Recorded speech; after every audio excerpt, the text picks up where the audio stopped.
Hello, it's Mr. Molo for section 11-7, adding and subtracting radical expressions. So it's basically a repeat of 7-6. There's one slight difference, and that might be that we need to simplify either at the beginning, usually at the end, our radical expressions. So kind of going back to even last year, chapter 1 and 2, we need to find our like terms. So something with like a 4x and a 2x, we can add them together and get 6x. 2x and 4y, can't add them together. They are not the same. The same rule kind of goes for radicals. If I have a 4 radical 7 plus 2 radical 7, that's the same thing as 6 radical 7. Don't think it's radical, 14 or anything like that. That's basically just a label. So kind of like a 4x and a 2x, a 4 radical 7, a 2 radical 7. It's going to be 6 radical 7. And the same thing goes for here. If you have a 2 radical 5 and a 4 radical 3, they're not the same. That's a radical 5. That's a radical 3. We do not add them together. We keep them the same. So we'll be adding or subtracting those like radicals. So if I have something like this, 2 radical 5 plus 4 radical 5, we're going to add those two, that 2 and that 4, and end up with 6 radical 5. Or if we're subtracting, like 6 radical x minus 2 radical x, well, 6 minus 2 is 4 radical x. We still might have some problems where we need to simplify before we start going.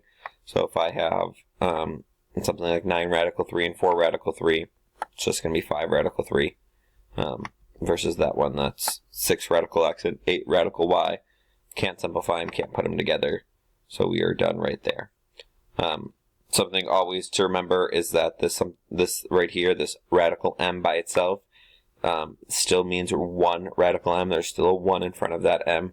So 1 radical m minus 7 radical m would be negative 6 radical m. Here we have some like terms that we can combine. So we can combine the xy radicals. So this 2 radical xy and this 9 radical xy would combine to 11 radical xy. Nothing I can combine with the 2 radical y, so that just stays the same there. Let's find one where we have to simplify before we do it. Something like this. So 45, or radical 45 minus radical 20. So like I said before, we can't just simplify these and get radical 25 because they're not the same radical. It's not, it's like 45x and 20y. We can't just subtract them and move on. So we need to simplify the radical 45 first and the radical 20 first. And you'll see a good way to tell if you did them right is they'll both end up with the same radical. So I can split up 45 into 9 times 5. I can split up 20 into 4 times 5. So right now I have radical 9 times 5 minus radical 4 times 5, which is just going to end up being, since I know the square root of 9 is 3, and the square root of 4 is 2, I'm going to end up with 3 radical 5 minus 2 radical 5. So since they both have the same radical, I can subtract them and really just end up with 1 radical 5, or radical 5, however you want to write it out. Same thing here.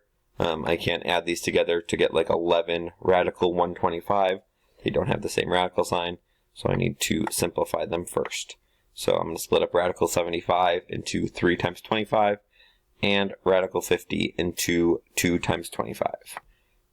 Once I take those, I have that radical 5, or square root of 25 is 5.